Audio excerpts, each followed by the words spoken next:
tem que pensar na captação de recursos na hora que eu vou montar a ONG? Sim, você tem que pensar assim, porque é muito importante. É muito importante você pensar, porque é fundamental para você crescer, é fundamental para você fazer o seu trabalho, é fundamental para você falar com as outras pessoas, não simplesmente em ter dinheiro.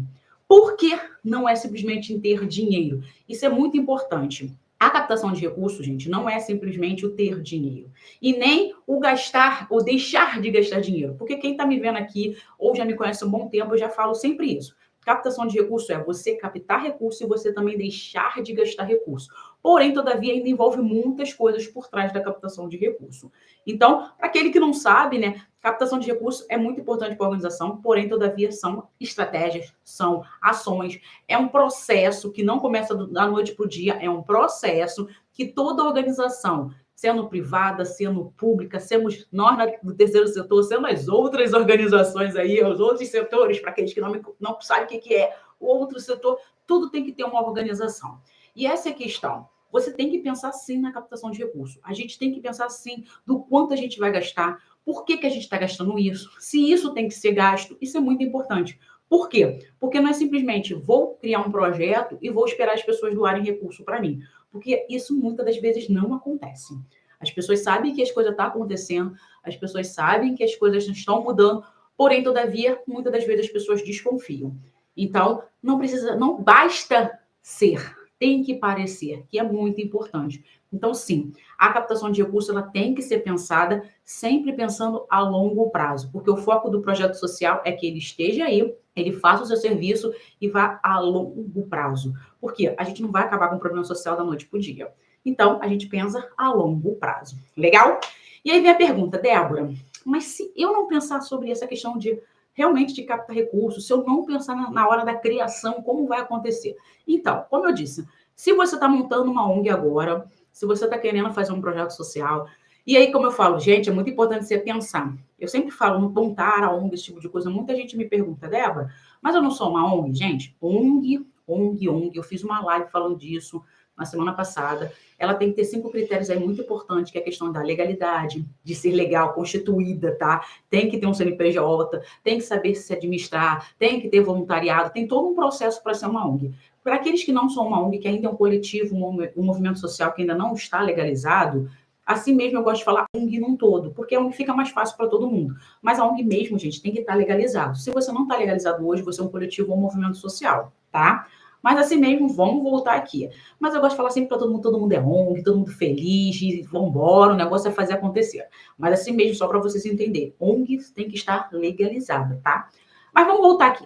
Então, como eu estava falando, se você hoje não está com a sua captação em dia, mas se você quer começar o seu projeto e já está pensando em captar recurso, é muito importante. Mas, se você não fez isso ainda, eu já vou dizer para você que não fez isso na hora que você montou a sua ONG e que está passando por esse processo, que é muito ruim.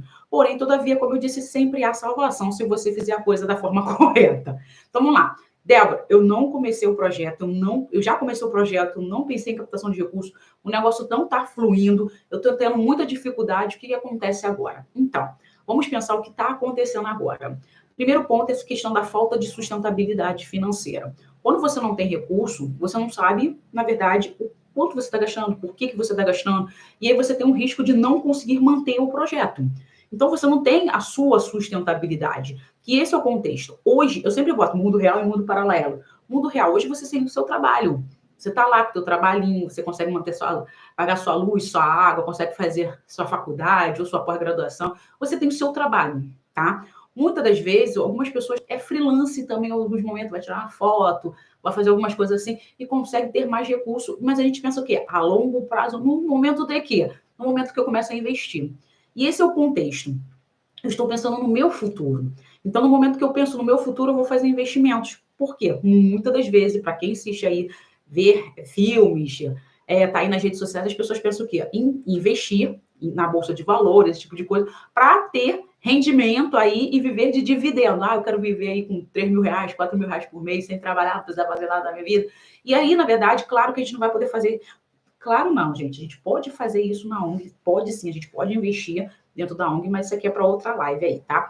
Mas a questão é, A gente também pode fazer isso dentro do projeto social, mas pensando no quê? Na captação de recurso. Então, se eu tenho um bom planejamento, se eu sei o que é captação de recursos, se eu sei como eu vou fazer a captação de recursos da forma correta, eu vou pensar a longo prazo, porque eu não vou ficar dependendo de terceiros. Então, se eu tenho um projeto de geração de renda, se eu entendo como eu posso gerar renda no projeto, eu estou pensando o quê? Na minha sustentabilidade financeira.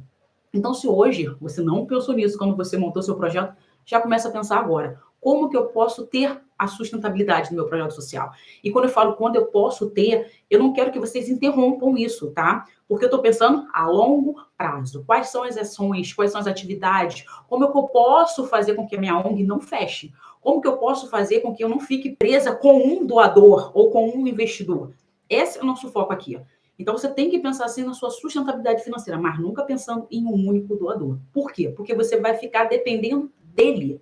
E como eu disse, se você tem o seu trabalho hoje, mundo real, tá, gente? Vamos para o mundo real. Se você tem o seu trabalho hoje, nesse exato momento, você tem um emprego. Se você ficar desempregado, o que acontece? Você fica sem renda, porque você depende desta fonte de renda que é o seu emprego. No nosso mundo real, a gente não tem isso. A gente tem, pelo menos, dependendo do tempo que você está de carteira assinada, você pode pegar o auxílio-desemprego. Você ainda consegue sobreviver aí com o teu auxílio-desemprego. Você consegue ficar de boa quando você recebe aí a tua indenização. Mas isso não acontece com a ONG, gente. A gente não tem isso. Então, eu gosto sempre de trazer para vocês para o mundo real. A ONG, ela não tem uma indenização se um investidor ele parar de doar para você, aquela empresa parar de ser sua patrocinadora, o governo deixar de ter um patrocínio contigo. Acabou. Acabou o milho, acabou a pipoca. Então, isso é importante você entender. A gente não pode depender de uma única fonte de renda. Então, se eu dependo do governo, se eu dependo de uma empresa, se eu dependo de um único doador, que eu falo sempre doador banquinho, você fica preso e você não consegue fazer com que o seu projeto cresça, com que ele se mantenha, com que ele pense na sustentabilidade financeira, não dependendo dos outros. E muitas das vezes, você é o doador banquinho. Você é a pessoa que banca as atividades do projeto. E eu escuto muito isso das pessoas. Ah, Débora, sou eu que pago o projeto todo, eu não tenho doação, eu tiro dinheiro do meu próprio bolso. Gente, isso é injusto. É injusto com você. Porque você está tirando dinheiro da sua família para pagar as contas do projeto. E o projeto, ele é um espaço público. Mesmo que muitas pessoas falem assim, não, Débora, não é público, não, ele é privado. Sim, ele é privado, sim. Ele está lá, ele fala organização sem fim lucrativo, uma instituição privada, ok. Porém, todavia, como ele recebe recurso?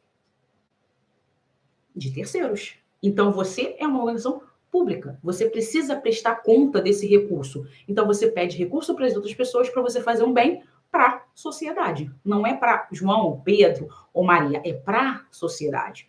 Então, a gente tem que mudar muito a nossa concepção. Porque se a gente continuar pensando, não, eu sou uma empresa, eu sou privada, eu tenho que fazer tal coisa, porque não sei o que, você vai continuar ficando presa nessa concepção e não vai saber fazer uma comunicação correta, dizendo, eu sim, sou uma empresa privada, que na verdade a gente não é uma empresa privada, a gente é uma associação sem fins lucrativos, entendeu? Mas assim mesmo a gente tem que pensar aqui, privado, porque a gente tem um CNPJ, a gente tem tudo direitinho, porém, todavia, existe essa questão do público. O recurso que a gente ganha é de terceiros. E a gente tem que prestar conta para os terceiros. Por quê? Porque se a gente não falar nada, as pessoas não vão deixar de doar. Se a gente não fizer ações para captar, as pessoas não vão doar. Então, a gente precisa sempre ter credibilidade para a gente crescer, amadurecer nossa ideia e continuar fazendo um verdadeiro impacto social. Por isso é muito ruim focar somente em uma única fonte de recurso e ficar pensando, vai melhorar as coisas. Gente, não melhora se a gente não fizer coisas diferentes.